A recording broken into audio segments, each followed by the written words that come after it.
Ghana ma de hye yenda asem akwa aba mu adwo fambra KFM TV so no siano enya abo ya jebre ni adaje yatena ponechi nsema odo etwegu ye man mo bi man so ni nyina no enigide agodie dwedie ni nyina bi wo mu a ye be jebre ni adaje akenkan ma wo ewo enanyume no nsia kase no eso yete ha enanyume dia na chesa aboafo bi wonom sika ne omahoden na epejan ya so yenyemu ahoden ya de nsem no ahodo no eba be somwo na yemfa aseda no and confirm ye KFM Musical Center instrument ahimfie ne ho nti bia ye nyum to ho adwuma ohia instrument ati apone de asye ne ba akopɛ KFM Musical Center afin so dwumadi a wudi no ye instrument ne di mutintima de a instrument ebeboa ma bibia akonanim na akonkan de ama titiri ne nsɔre ahodo ama oman mu no onkopie mu wo KFM Musical Center o ma instrument ati apa ho di mu ebo ne so de eda fom sei boko bibia no ombehwe aye ni ye dia ma afin so sika opese ode tonimpo na enso a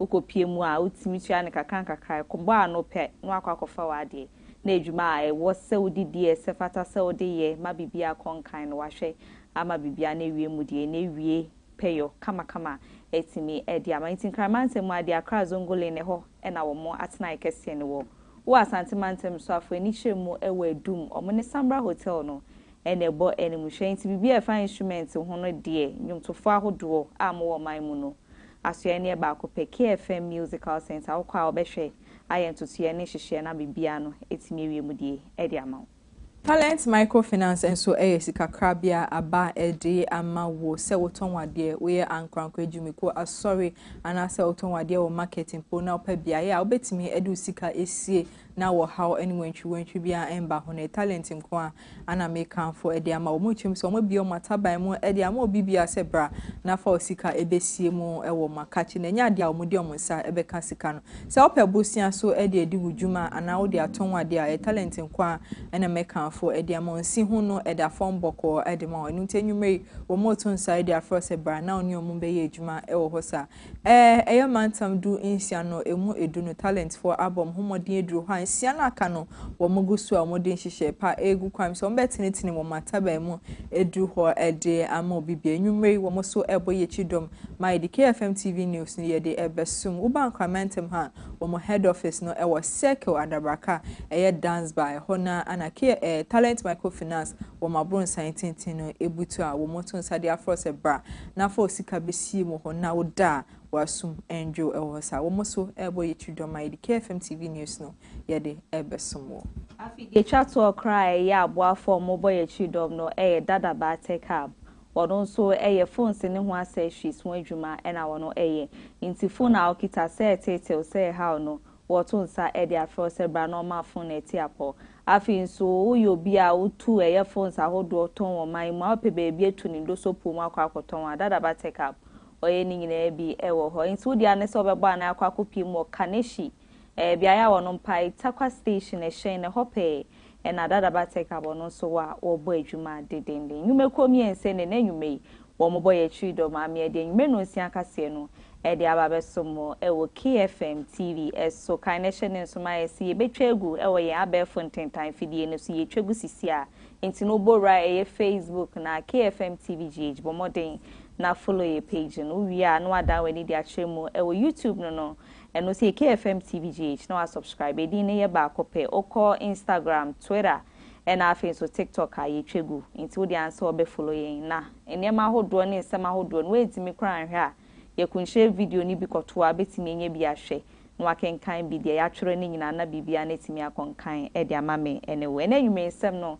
edoso na de edimo akotene bi ene se onmunyamfo bena tutubo ahen wo de afutuo na ekode ama His Excellency John Dramani Mahama senke hu behia ye se one district one factory no obeboa no ahyemu kena na sa one district one factory no enka ne mampeni na na dankwa Akufo-Addo ene de bai no hu afutuo ene ode akọ ede ama His Excellency John Dramani Mahama nam one men's gold wono ana ne dia no ende wono so de sembi abetudwa efani court nsensem a wodi akone aba wom na no nam one de nsembi abetudwa afa ho sanso ne ebebo era edwedie ensem na dom kuma wo mra hyebedwa fie na kyese omo de nsem ahodo na aba abetudwa ni nyina na eba abebo amasika sem ne so etimi ewie mudie Ya de ni jede ensem ebeka ho ediama eye Nana Frimpong Ziga enso abekasa fa Kim Promise artist of the year eye award an insakan ye no papa ede nsem bi abetudwa afa ho ayebedo ho esuko ede ama enwumre Sama foforo bi no meka we ho ye gibrani adaje don hwe ba ko ntem ni askenkan ni ye etimi ede ama bibia no etimi ewie mu de ntino KFM TV ye wo news fan page nso dia ne say opese obedom ebusua na ahwe number na eda wo screen so na no afa no ache so opese obetimi eka ebusua no ye beje wa tu na ne ma hodo etete we how aya adwendwe aye kwana na dia ma wo mpotemu mantem awo no na we twa ho mfonyi dia ma ye nyina no na che se yetimi ade ho nkomo na etimi aboa amansakrai mapa akoso ewo bro no a wote so no otu amu abefuntentan fidi ne so am TikTok handle no Afia_Mefia oko Instagram na ye Maame_Fosuah sanso na abura Facebook na ye Bridget Esiama ni na no me wo hoto ame follow me na yendi kita ho ahodo no ewo ho esi TikTok Lydia Nkrumah 682 Facebook Maame Esi IJ so Maame Esi obetimi atoamo ho na yedi nkomo na wadwentwe ene u follower no na wode eguso edi amai no we follow me kama ho sa na mbrebe mai beken kan messages ahodo amude go no ye bekan ni nia edi amam ebusia edi na nwumre mejeso Afia Fosuah Oduahoma Sresrebidi from Afia mejeso mene Maame Esi Nkrumah ye dane ye husima abaye ba nsem no ye hyasie edi amam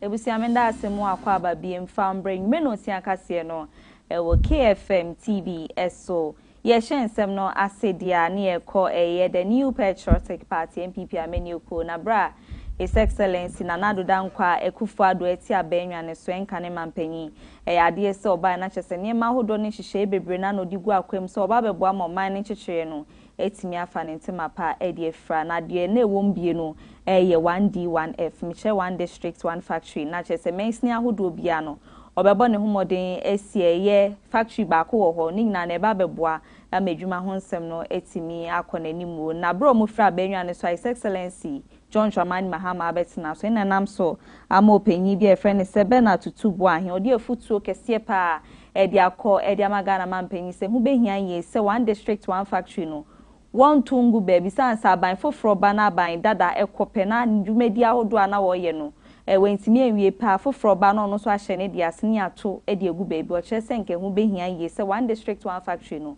wo be fa ni yi ato na koma pono so na sene aban ya etwe mu ko ye no mo hya ase no won hye mu kina no nye ni yie pepepe ni nyina no sene unemployment ati say dodo na ati fie mabunu ntitiru nye adwuma ye no omo so betimi nye adwuma ya aboa amasikasem ne so etimi akoneni. If the 24-hour economy is anything to go by, I think that the president must do well. I feel again that, you know, this issue about is it the Ejumera, you know, that was launched. You know, the government must give it a priority. And I feel again that, you know, the 1 district 1 factory thing, you know, again should not be abandoned, but it should be continued, so that at least more jobs can be created, you know, for people, and a lot more, you know, value addition will be given to the raw materials that we end up, you know, exporting. For instance, I mean, you export timber in the raw form, you know, without any value addition. China, you know, carpenters in China who manufacture, you know, sofas and the rest, and come and sell it to you at a very high prices. They are even manufacturing some here. Yes, now that's even now. They are even having manufacturing bases here now. Yes, but you see, when you compare those coming from outside, and obviously the Ghanaian, you know. No, I mean even the Chinese are now. They are doing it here. Yeah. Shimamba yetu ansem ne so edi amamudia Nana Apia Mensa adudu na niti e friend nam 1 wo yesi wo edima Men's Gold Ghana na nesema eda court apono so a womugo so a edodo ma wo mu ehwehwem no eno ananam 1 edi nsem bi abetudwa afa ho a wo chese onu dia o ye determine say ansem no wɔbɛhwɛ na wɔne court atwe ne yie papaapa sɛ ne bɛyɛ baabi a nokreda no wɔn de ato nam one ɛde nsɛm wi atudwa wɔn mmerande wɔkɔpie mu ɛwɔ court asɛm de bia wɔn ɛde ne nsɛm atudwa hɔ ana nam one ɛnso ɛkyɛ nsɛm mu ɛfae. I mean, we still have the Supreme Court, so we just exercise all our rights, you know, enshrined under the Constitution, the Republic, this beautiful republic. So I'll confer with my lawyers, and then whatever as they so advise, we'll proceed. Ebusia inti na mwana ene court ko asetena no na do disem ene odi tudwa ewo ho ne free won ne consent foforo mu fama odi amensni krachi panyin a wono ewo eye kole cloth abato mpeso aso eye onmunyafo alote gezi wababe kasa na nsem no ochese wababe hwa masikasem no etimi ewie mu die asika no Ningna na eba beboa ama mensini ahodo no eba ne se nsuo ta nsuyiri ahodo a efa etretre nkramantam mu hanyina tichiru ene kole cloth ningna no betimi abrase o chem se ye 2025 budget a ye de ato ho na enum sika no mbefefre asan hihye ni dwumedie no o betimi aye ningna no ye hihye ye ne niema ahodo mu di gu akwan mu a nsuyiri a ama ne homre so na ansem mu no eno ebetimi abrase nhyemu ne nsem ahodo de kan ho no eni. I'll first and foremost thank you very much for joining us here. Like my coordinator said, we've had this challenge over the years. And, as an assembly, what we are looking at from a discussion with them is to try and fix the challenge we have. Not for us to every time walk in here, sympathize with the people, collect refuse, and then give them something. But it is time for us to look at the drainage system, what we need to do about it, and we've decided to fix this once and for all. Either we do it from the common fund, either we do it from our own internal generated fund. We are going to put this in our budget for next year and see how best we can minimize the flooding. We also don't know whether those living around are part of the problem. But once the drainage is constructed based on engineering research and advice, and we still have this, then we have to then move the next step to try and resolve the problem. So currently, whatever situation we are seeing here is something that has persisted, and we continue supporting them because of the human aspect of it. You can't say because we are here, we don't need to look at it. But we are looking at them, serving them. But then we are saying that from next year, we will try as much as possible to fix the problem. So that's the way forward. That's the only way we can resolve this issue. Rather than any time it happens, we have to come here, sympathize with them, give them what we need to give to them, collect the rubbish, and we are back to the same. Like my colleague also said, we've had most of the debris coming from upstream. Here we are quite low when it comes to the water flow. So all the debris collected from most of the municipality are dropped here, not necessarily from people here. So that's another challenge. Ebusia for was Sresrebidi and Nadmo Director Edema Kole Clote Abaton Persuasion and Assemblyman or Eldema or Donna Sahara and said Betuja watch him say Endra Christian so Brani Toye Ewo Eo my gun and it you and Hanum. Bepiem ewo donna omo chese nipa be se 3000 ana isuo eyo donna gata etimi affect omo ye papa omo hwe nim sempeni for betimi aye bibi e dia fa same way nadmo director wono anodi tujo. We can see this is more or less a ritual because every year we face such problems, and so yesterday night the place was flooded, and this morning, from yesterday night, we started the assessment. So we went through all the municipal areas, flood-prone areas, which everything is fine except Oduahoma, which is flooded and there is problems. You can also see this earth drain. It has been here for a very long time, and this time we are not going to say sorry, but we must fix it. So I'm going to. We have gathered a report, and we are supposed to send a report to administration, and administration will take it up and make sure we deal with it. So for now, assessment has been done.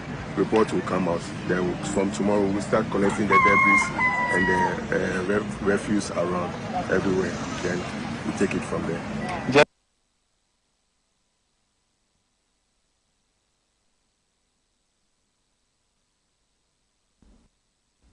Ebusa twansem ne so de wakọ ensem foforo mu etimi e de ama ode already a friends na na ya osapon wo de futuo na de akwama mpanyifo titiri ni won mo hwe mo manga na nchechire no etimi kọ na anim o chese ne ebetimi aboa ma ka susuro ni e ka dosopo a emene o man no betimi aba fom no won mo wa aban mu a eba ne se fango ho sem mutimi kọji on credit ene niema hodo nkane ani nsu ahodo a wo se nkomutua no in terms no yede mo on credits no mutua ne kakranka ne ke be ya nkasa ne ma ne nyina ne yentimi enyi free ho san se ko ba ne sa edi oka ene bre o man no na oka ne so de emene a na emene ye ya sisi ampanyifo kra na ayo mo koda na ayo ma dwen ti se ne betimi abo ye free ho ne de ye mo ntua ene wo gina ho a wo bu fango na odi sika to wo bu nsuo na sika ni wo so nkane ano na sika ni nyina na bebo ama sika sem no etimi awie mu de na abo ama ka ne so etimi abafo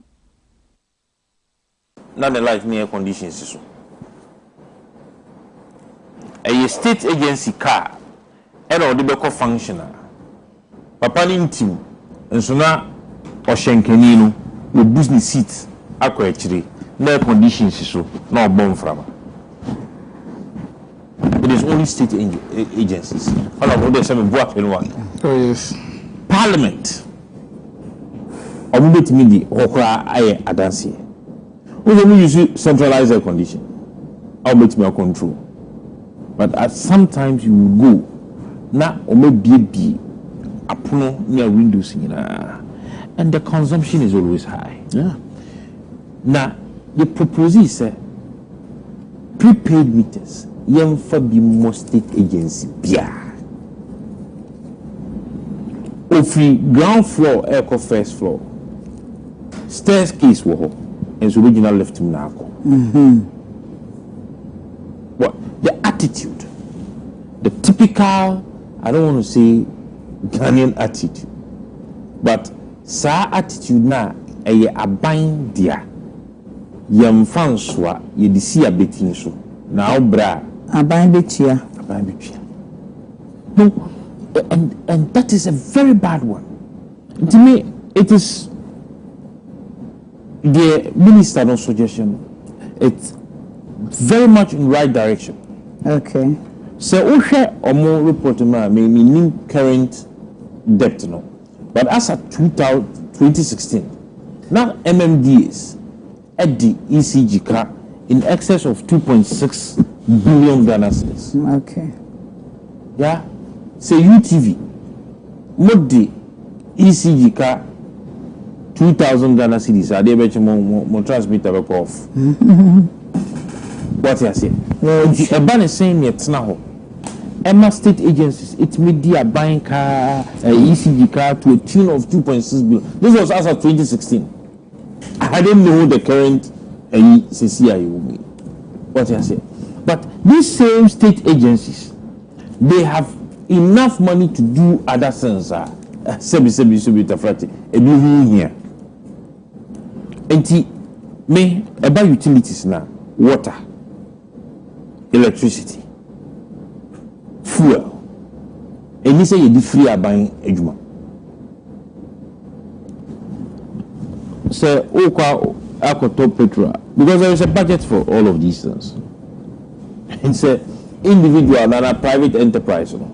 So we know Ebusia for pape ekostwa edinesem etudwa wochi mu se eye illegal immigrants awo mo ewo my Ghana ha sei no eyade a omu din sunsun so e na ebe Ghana esikasem esanse wo hwe Ghana esikasem a omu chese dodro na efi illegal immigrants awo mo ewo ha ntia wo se aban ehwe na wo ye bibi e de fa won same way na ya sapon wo no e na editudwa.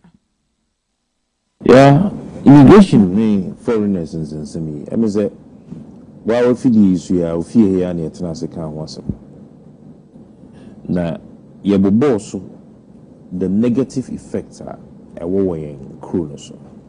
Yeah, man, and I am mine so. say about the economic effect. No, we need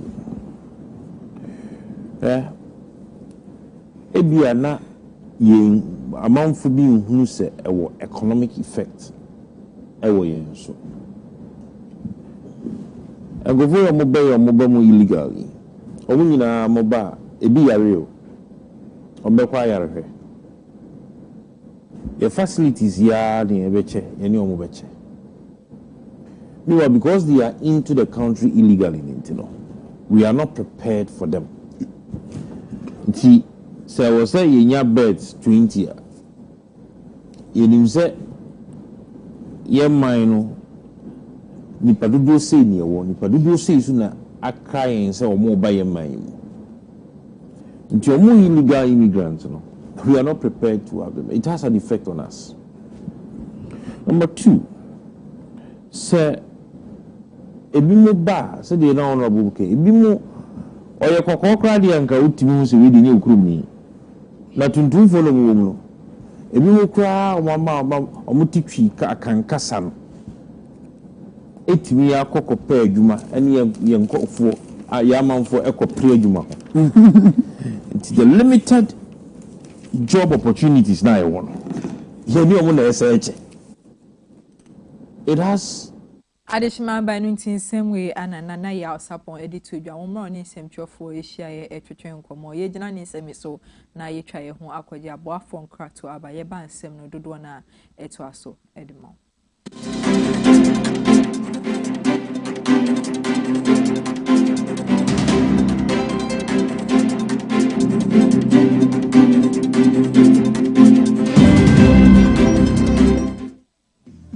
Fraba e dwaso ni o yanom e hyen a en use fuel we so yensesa oil ne wo hia ene ni key e hyen egumechi nyina eye lip moto Giomi anase nami eyemu bia won sabeka wo KFM Limited e wo Ghana ha lip moto abefu kansa abi yanom emwedene sanso efe wa hwe interiors here can hear me Timothy see and your friend on lip moto.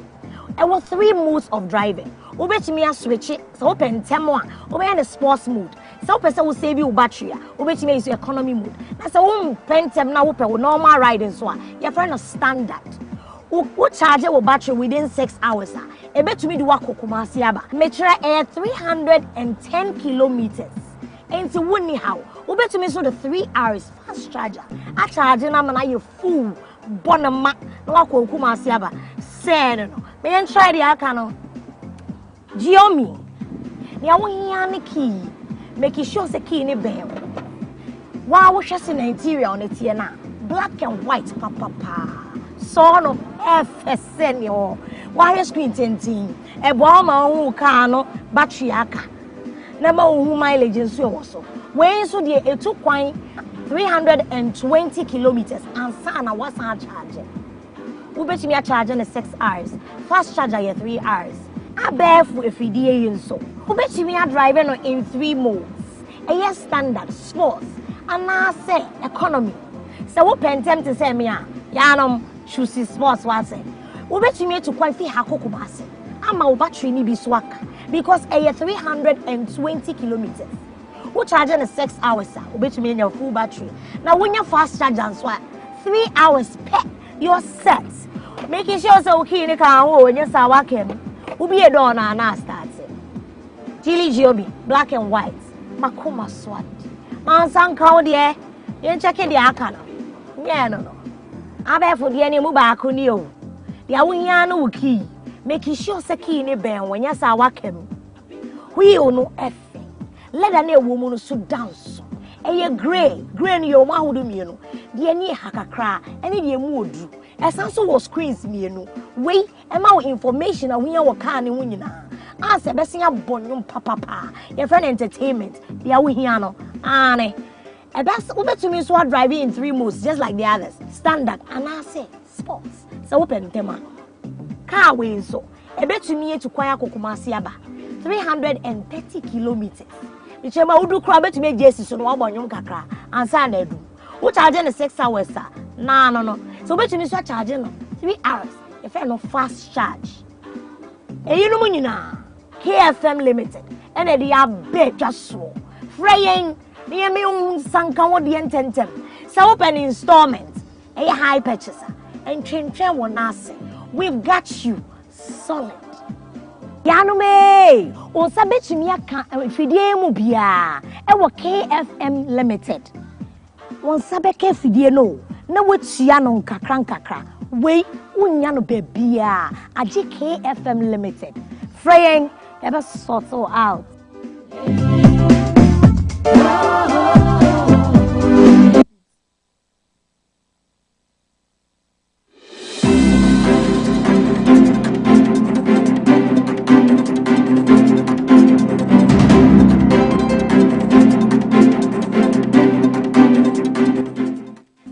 Ebusienda semu akwa aba ne obrenu adaji a Fosuah Oduahoma FM ye KFM TV so ne nto ansem ne so fan consent fufuro mu entimi mfa ma de ne ubepie mu man Ghana ha na hwese sidi no se ne entimi akofom no eno ho osebo na Ghana de hye nyina ebo situ ne adwedifo ene afen sutemamufo a wonom ewo mu nyina enu mu na sofo Tanko Rashid a Dr. Kennedy ho wodi nsem bi ene aye moni yonsem akọ ediama His Excellency John Dramani Mahama sanse sisi ano wono eneti abenwane so ne so afọ hwe esikasem ne ho ntutu ya akopie mu edwumaku enya na siem a wono asem rahye bedwani ma ade hia wono mo ho ye Dr. Keso atofo sense ne ometimi aka omotum agba ano ede nhihye ne nyema pegu akwem abo amasisi asidi na ho de netimi abaso no che so ma ya ade ye pa enu mu eno tu bi call ede ma ye MPP amani oko ne se de omo ye na amani osem che so omo na di gold for your buy ene na so amasidi na ho de abaso ni na wo che so omo njai sa ne ma ni na na moni onsem no mo fa nkoma eye ndisi amani oko san so ma ya ade omo na oma ban so oma ba amasa ansaka ye we nyina etimi aba Dr. Tanko ni nhwemu no eni. It's not artificial at all. It has nothing to do with the American destiny, the trade war and other thing. I'm just going to run you through the Francophone zone. Okay, the Francophone zone. If you look at the CFA, that is the CFA, it's doing $1 to 586.44 CFA. The Francophone zone. Now, if you come to Kenya, which is doing the Kenyan shilling, is doing 129.66 shilling per dollar. Now, if you look at our neighbors, Nigeria, the Naira is doing 1,605.75 to a dollar. Ghana, we are doing 12.42 cedis. How can you describe this as because of the trade war? So that one, it doesn't affect those countries.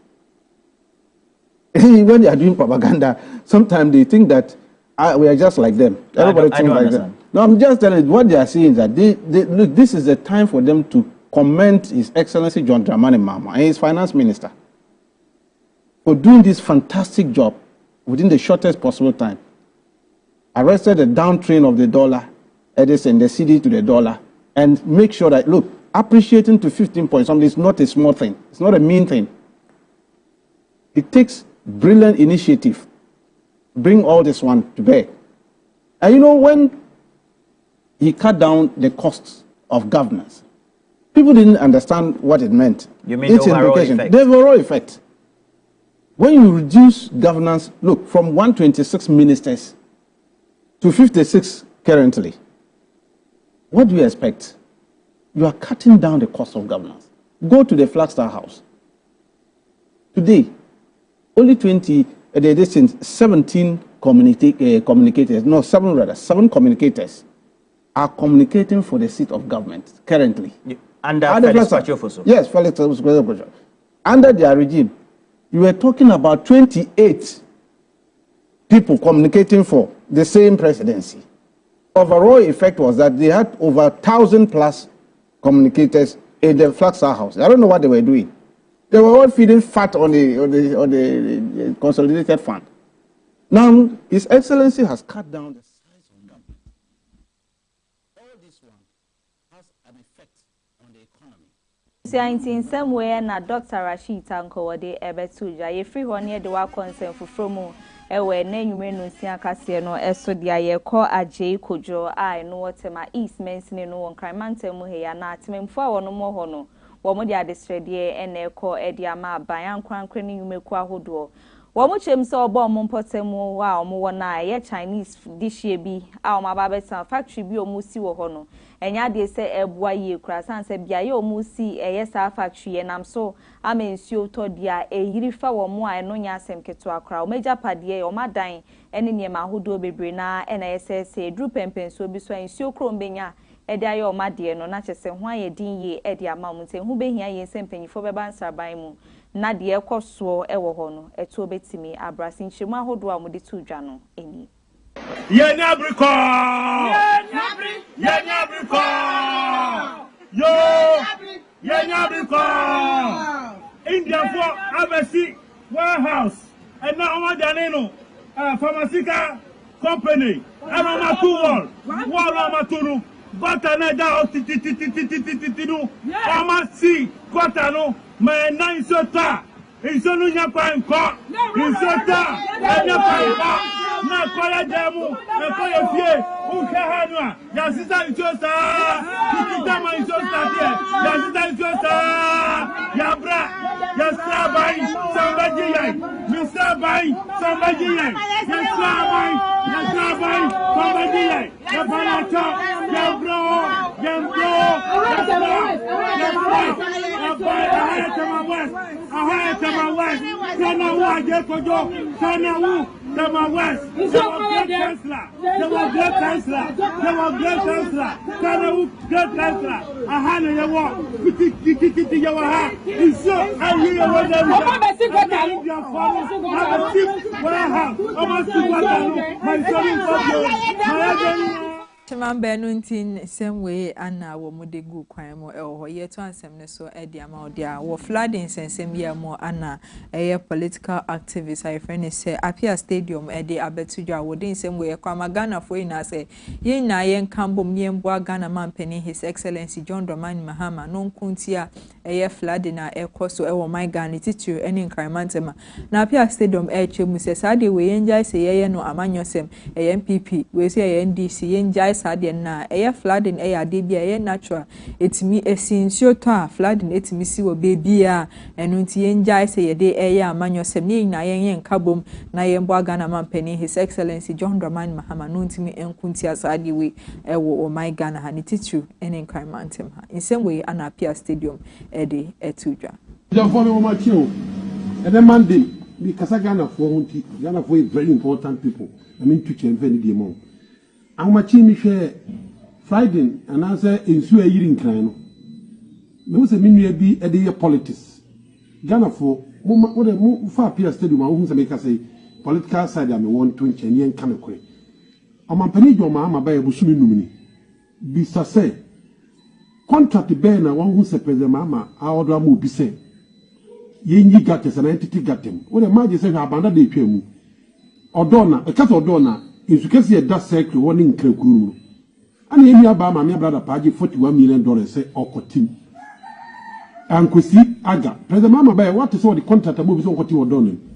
mo yen try besa Ghanaian say yenya se bibia na ye politics president Mahama na NDC by 5 months mi ye kwewu ye wuremu eti hefa na hu say all do contract ya mo bi eni pano kwa wodi sika na bra wanye ye bi pepe se ensu yire won kran no ye de na beye china beye sa santese na busuofo di kan je president Mahama ba busumi numuri na ensu yiri no ensu kesi aton kran kuro na fe ne ensu kuro no ensu yiri fo mo mi nyai otani makro bibia ne de sa president Mahama se ensu yiri fa nkran wo pepe se oba won fa contract ma ni pada sani bia sai o de ama Afia stadium anase o de ama aboaji contractor o de ama bia Kofi Dwobo na however ofa o do contract ma obia it is so that you know, Mummy joy from 50 to never seen that. It will be because you for power cycle, many people will be. And we now about Kona by Banti, there be a similar Najwa, and I do not know if I come and say, President Mama, she said, oh, by any at the end, I said, you pay a dollar from dear. Yet they my President Mama, you know, member of Parliament, because they President Mama. Separate to me, Professor and Echo for the Baumedico, almost 90 Ghana. President Mahama de do akaka 49 52 say why ya dey say what chesi kedi kwa mi ya fa ho abaso de ma no say ni pefe say cement jo Mahama President Miss na yi kan say yewura kan say atofo sin adawro ma dollar ya ayire achwachiri dollar eko 80 something ato force nyansani e de do 12.5 c'est 13 abasomodi kakake bo fama ato force le president Mahama ensu ko irifa nkra wo se president Mahama na amazu ayiri wudi pevese na cement na kufa Dr. Bawumia edu 1.2 enne John Osuboni Mahama ne professor na naje opoku bai cement ya tiaba pay akaka na 68 c'est 70 ni pa yen century ni busumi numu ade do fa Osuboni ma ensu ko irifa nkra o se president Abraham bai wo so the contract all the contract amobia ye ni pevese ni abranda pa na kufa the contract Ebusia yen free ya Afia Stadium ne nsem no emu na yen konsem fufuro mu enfama na otwetwe mu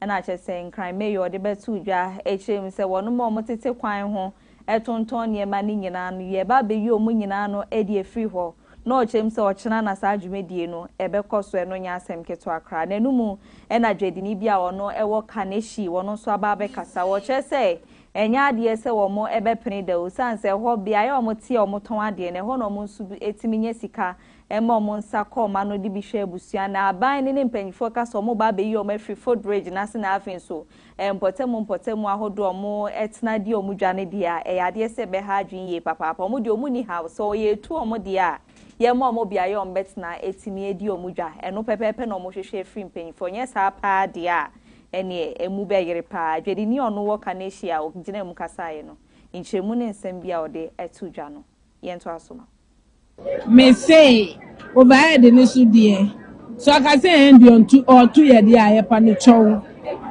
ye mpese obetu ye hendi o ma ye mre say bia 3 months time 6 months time no ma ye samre na say yes o ma yesi from no ye wie no obe answer be overhead na wie no anya baby am ide e be ko but be bridge ni wie no anya baby my ide so we are there ye nya aba ene ni ochina ye be ba de bia nti aba no onye onbenye ni ntam o maye ya ni baby akọ abloche kwa ya to ade wo bridge so Nigeria kwa ya to ade wo bridge so ni kwa nti anya Ghana sesi aya dos it is okay say I am too our bridge ni so a robbing enu na ebe koso you be rob physically no one can say yes you rob ye nya na enumre no aka say wo hu manim ye rob anopa na awia na aba ni wa say ye ni abre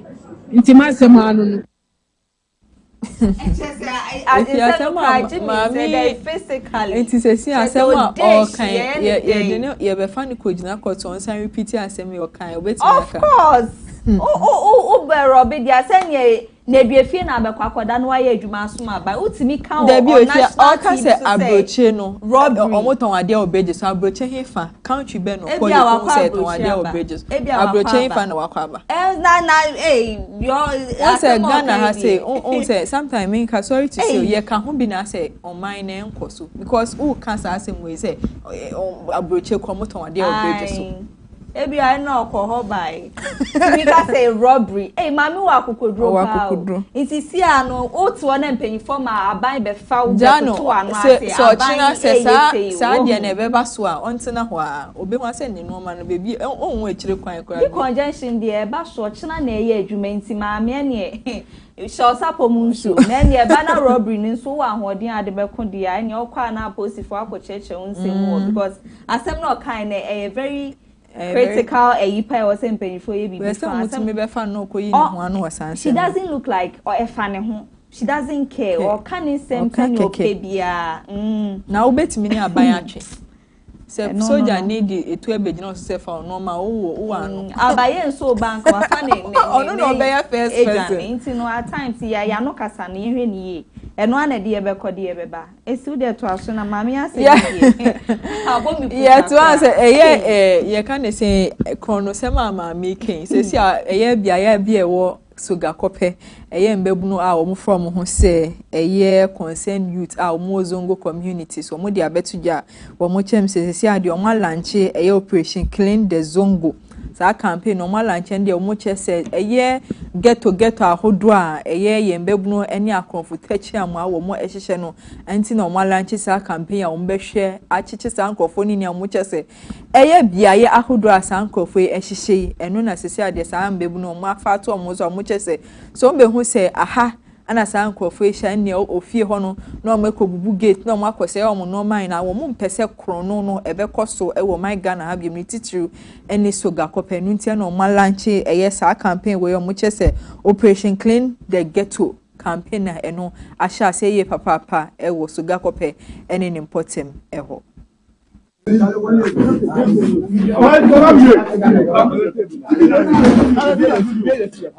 is one of the ghettos. One of the ghettos in the Zongo. Yes. Yes. We are destroying everything. Scattered. And when they come, they will know that there was action here.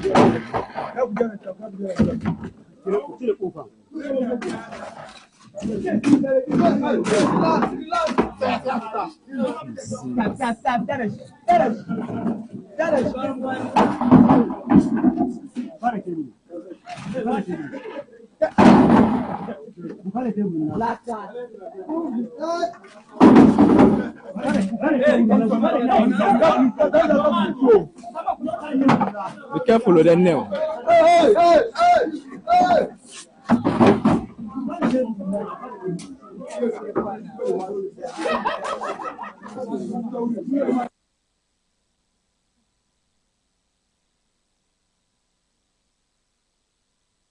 I was saying, say, Operation Clean the Ghetto, and no who ready any anamonto no mugusha or more no.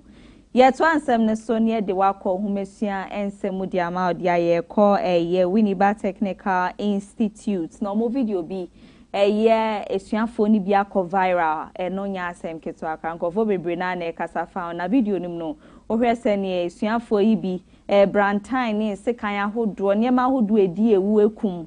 Wamo dine di wo video ni mu anache se asefem na de hye so be kaye nche bia na okopie mu ewo SD school bia no ewa santimante mu a ababa friend say Suzy Penaman ono ankasa ne yonko a wone no esua de wo classroom ba ko wo fa tuo de ball nani a me no ka say na ababa wa guso a ekone nkwa anyankopon amfefie kura enkame no ka say nkonkanti asefo ho ebi menumu na Ghana de hye bebre na share video no edit to ababa wa Suzy die ho che se de ba ye kura ne yen sha anu wieye na mutimi obi amokwa akopenim di ahwe sa abrabo amobo ne beko nanim na gina ne nan mo so de ama ode a video no etwagu a mo from kopenim die no saa niema we na modan na di wom dia na che se wo mo to ama ne aso ye hwe ye ho masu ahonsem o man mu senke be ya wonum form nan NC form nye saa de ne ombetena ase pa ama fofo adane ye kwan nchemu ne nsem ahodo e course wo video nim no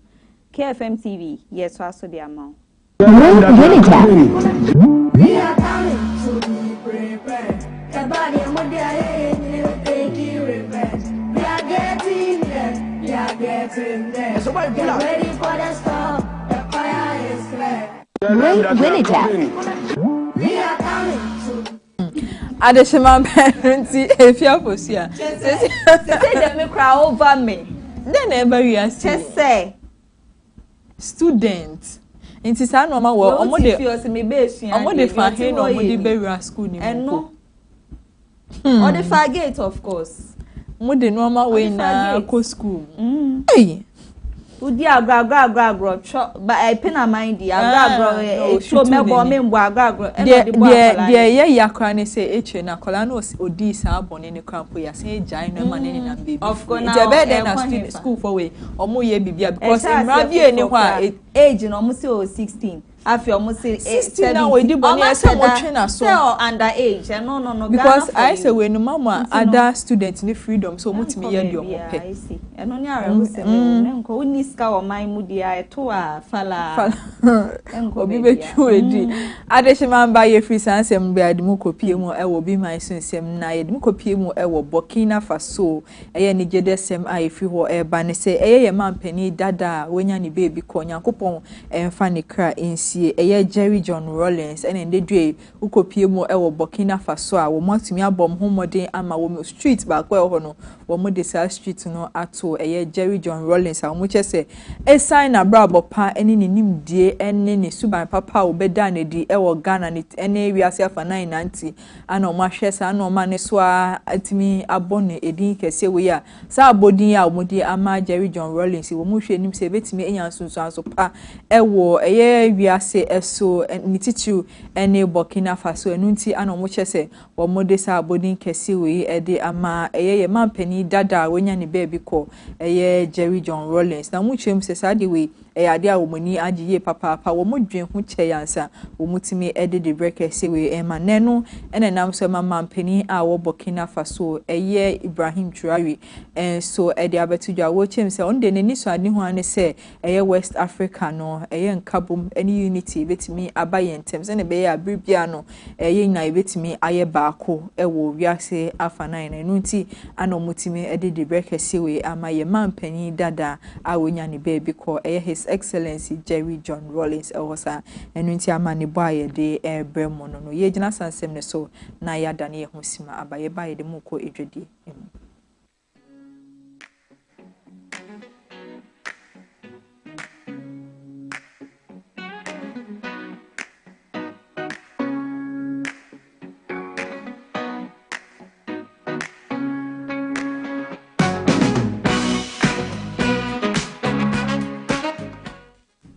Yenda asemu akwa babiem ne ento ansem ne so edwedie mu emfa ma odi abrantie bi neni agiye papa wasan so akire ni so e de akwa ma ye the National Democratic Congress NDC amenyuku no na afen so His Excellency John Dramani Mahama wo chem so betina be nwa isubebu man ne de bibie koye o chese koye mama koye papa ni nyina no enya asem keto akra o chese obepie mu e wo Pentecost Junction no labadi I won Kramantem ha ne mpotemu ene edokuna yeton yi bi oto obi 3 Ghana cedis na ahwese ne ya bodokuna kakraka ono ohu ye no say yes se o man ne koyi pasansa memo ene policies papa na mpanyifo de egu akwam de egu fomu a omode hwe e de ebu o man no nchiremu ne nto aso no eni oh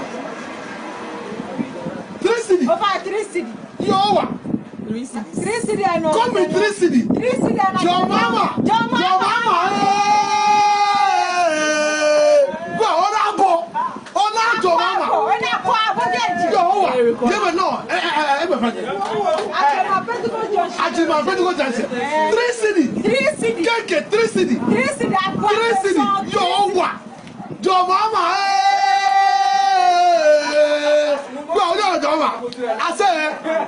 not 2 months 3 months.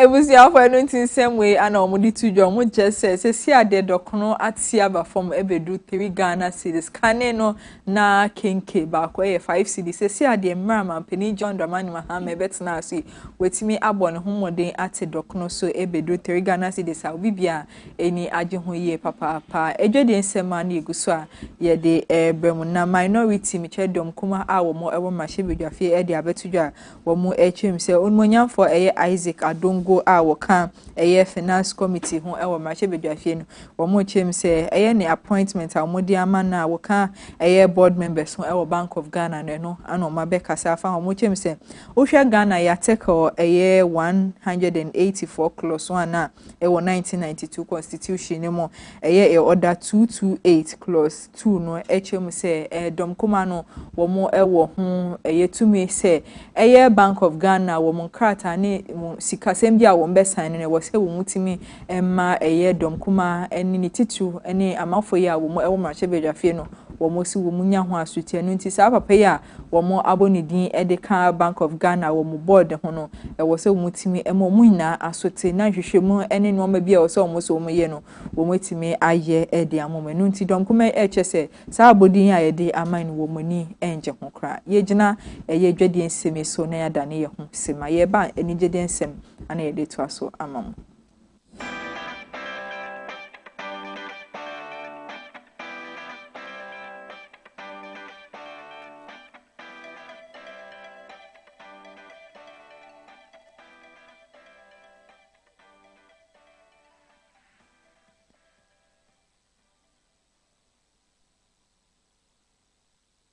Ewusi ayenda asimu akwa ababiem no bre no adaje ni ewie nsem no ewe ni gidie mu enfa maudia na chese nche bia na 26th edition e the Matelisa Ghana Music Awards no wonom e de hihye so ene categories ni bebre na wonom ombonyo so bebre na ne fa award ni bi edi so na artist of the year no na no bi ehwe when am sma Ken Promise ono ene reading kunim e was akwan no so enumu na frimpon ziga wode ababetu jechem se sa award na ekoma Ken Promise no wose ensen fata no kra san so show mom wo sa category nim pa ye yi omu nyina si nchen ene na Ken Paluta mu nyina atwa asisi fia ni etimi yi na si nchen timiternity mu nyina na afie de sa di brewe ekoma Ken Promise a wo che se nhye nkran nchemu ne nto aso a wode maye no eni wusha kwanya ya ma Ken Promise awini sa eya ya set bad precedent.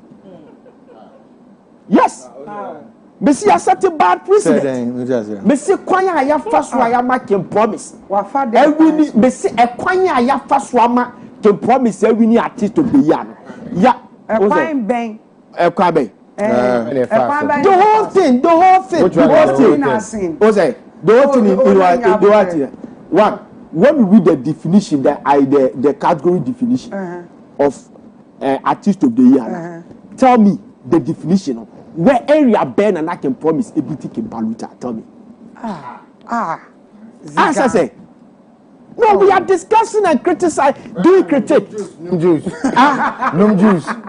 And I said, okay. But no juice. Oh, tell me, yeah, review.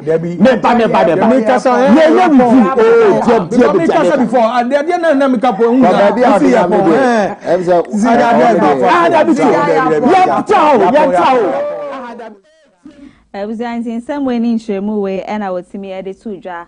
Edipa Ken Promise artist of the year di Breno etimi ede common no e wo 26 Telisa Ghana Music Awards akotun mabosmini de so sudu no e course e wo my Ghana hejina ni semi so sanse e bre ne nya ye be ne de nwumenu nsi akase no e de aba na wie yansa ne be kono nsem bebre na e na etimi etwegu ye kaka ye ho Dr. Bernard Tutubu ahen wo de futu koma His Excellency John Dramani Mahama se hu be hia ye se one district one factory no wobeko so ahye kena amana ye adwuma e wo man Ghana ha eye nam one a wo ye men's gold penny enso e den sembi abetudwa e fa ne court on sensemi a ye dinchemu ebreo ebusia na ensem afoforo bi no meka we hu eje brani adaje etimi kenkan ni ye e de mama onyamu entiase na aboafo bi ekukuda mo musika ne omahode ne boy etwi dom talent microfinance kasem ho hyehye ntotoye e na wonom eye ntibi bi eva usikasem no kopie mu e wo matena yo mbehwe ayejumedie no ama bibia na etimi akonkan kama ye e de amawo